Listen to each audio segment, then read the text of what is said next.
আপনার কি কখনো মনে হয়েছে যে এই যে ইন্টারনেট ইউজ করতেছি আমরা এবং একটি ডিভাইস থেকে আরেকটি ডিভাইসের সাথে আমরা যোগাযোগ করতেছি, তো এটা কেমনভাবে সম্ভব হচ্ছে? প্রথমত আমরা যখন কোনো একটা ইন্টারনেট ইউজ করি এটা ২ টা উপায়ে করি।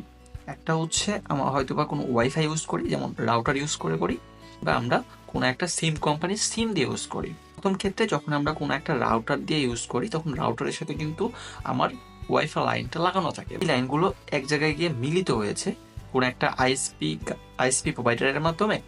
এই কানেকশনগুলো কিন্তু একে অপরের সাথে যুক্ত হয়েছে এবং আপনি যদি দেখেন যে আমাদের সমুদ্রের মধ্যে ক্যাবল গেছে এবং ক্যাবলের মাধ্যমে এক দেশ থেকে আরেকটা দেশে বা এক মহাদেশ থেকে আরেকটা মহাদেশে কিন্তু কানেকশন হচ্ছে। এই ক্যাবলের মাধ্যমে কিন্তু আমরা একে অপরের সাথে কানেক্টেড আছি।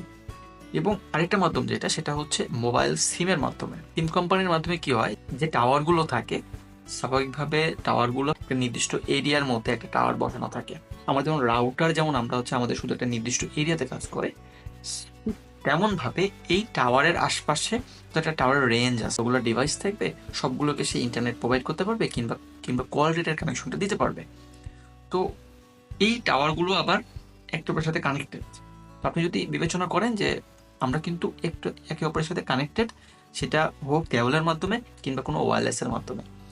তো এই যে কানেকশন বলছি, কানেকশন পাওয়ার পরেও কিন্তু আমরা ডিভাইসে কানেক্ট করতে পারবো না, তাই না? তো এই জন্য কি করছে যে একটা নির্দিষ্ট আইপি অ্যাড্রেস সিস্টেম আছে, যেগুলো ডিভাইস ইন্টারনেট দ্বারা পরিচালিত হয়। যেগুলো ডিভাইস একটি ডিভাইসের সাথে আরেকটি ডিভাইসের কানেকশন হয়, সেগুলো ডিভাইসের আইপি অ্যাড্রেস থাকে এবং এই আইপি অ্যাড্রেসের মাধ্যমে কিন্তু আমরা একে অপরের সাথে যোগাযোগ করতে পারি বা ডিটেক্ট করতে পারি যে আমি কার সাথে যোগাযোগ করতে চাই।